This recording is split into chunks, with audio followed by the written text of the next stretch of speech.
cuisine, a recognized cuisine. But the interesting thing is that, see, Marjayoun, historically and geographically, and as far as socially, we are really linked more to Palestine and to Jordan and to southern Syria than we are to the heart of Beirut, of Lebanon, Mount Lebanon, or the north, or even Beirut.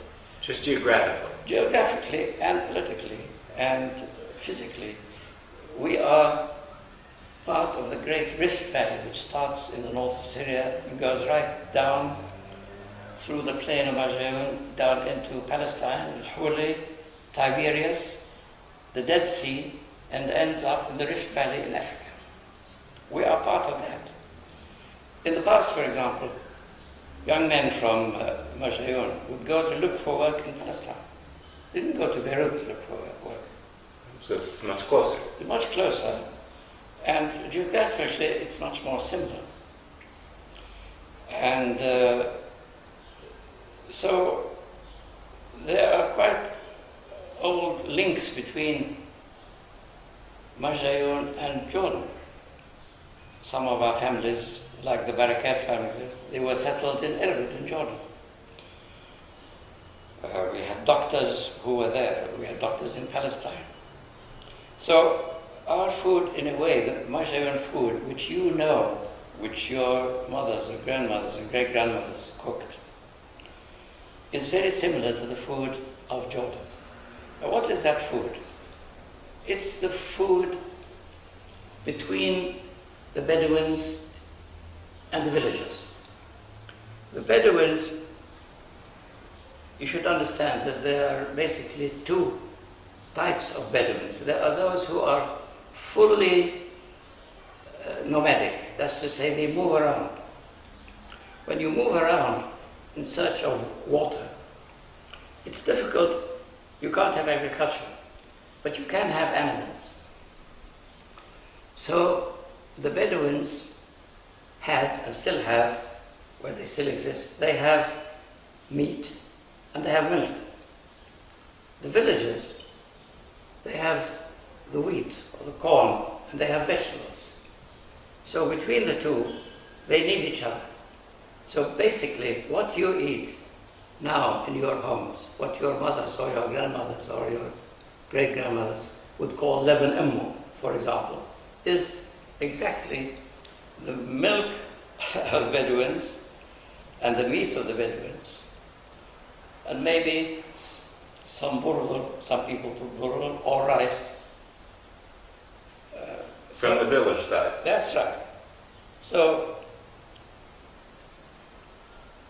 do you find that there's a great difference just sort of between the local cuisine, the local food, and the cuisine that's served farther north in Lebanon even? Or is it like the same dish, maybe a different take on the same dish, or are there unique dishes that are really indigenous to this area? There are, yes, there are. Basically, I would say, if you want to define Lebanese food, it's really the food of the villages, of the mountains. There is the food of the cities, but what is known as Lebanese food is 90% the food of the villages and of the mountains. And it is similar north and south, but there are varieties. Yes, for example, friki, which you probably all know, was not known until recently in Beirut or in North Lebanon. And that's just tell for those of our family members who don't speak Arabic, what is friki? Friki is a corn, wheat, which is picked when it's still green. Right. It's then grilled or toasted on wood, and that gives it a smoky flavor. And it's a dish which is known here in southern Syria. But if you talked about friki 20 years ago in Beirut, no one knew what it was. And I've just noticed from being here a few days too, there's obviously the proximity to the sea changes the availability of fresh seafood. So yes. for instance in Beirut and Byblos yes. and Tripoli and places where they're on the water, obviously a lot more seafood. Yes. Here in Judea, not so much seafood. No. But more beef, more goat, more meat, as you say. Yes, the only fish here, local fish, is from the Hasbani River and also the Litani River. There are two types of freshwater fish, which are good, but it's limited, as you say. Well, that's very interesting to see sort of this amalgamation of the, as you say, the villagers and the nomadic Bedouin. Uncle Harry talked some about the closeness of our family's roots to the Bedouin, but we weren't actually out nomadic wandering around, would you say, but more village type of professionals? It's more a question of, I think, the tradition and the values of Bedouin life, which have somehow survived into our habits. For example, the Bedouin tradition of hospitality, which really was forced upon them by the circumstances. Because if you're living in a tent and a stranger or a wanderer turns up, you're more or less obliged to offer him hospitality. There's nowhere else to go. So that is tradition of hospitality, which is a still very pronounced trait of Marjayoun life, as I think John and Katrina and Carol, Gail will testimony. We will certainly testify to the tremendous hospitality that we've seen exhibited time and time again. Even yesterday, the neighbor who brought the water out to the street and the watermelon on the hood of her car to offer refreshment in the middle of the street where Uncle was standing as we went to look at another house that was one of our relations. It's tremendous hospitality. Well, I'm hoping that we will be able to offer hospitality to many of the Horany clan next year maybe. In particular, we would like very much to have young people coming, maybe, let's say, between the age of 15 and 20. Young people might like to come. We could organize a camp for them. We could get them to contribute something in the way of helping with a project, with a building or something or other, and would give them really a strong tie back to the country and to their hometown. Now, tell us about your immediate family. You have two children? No, I have one daughter. One daughter, excuse me. Zalfa, who is married to an Englishman, and they live in London, but my daughter,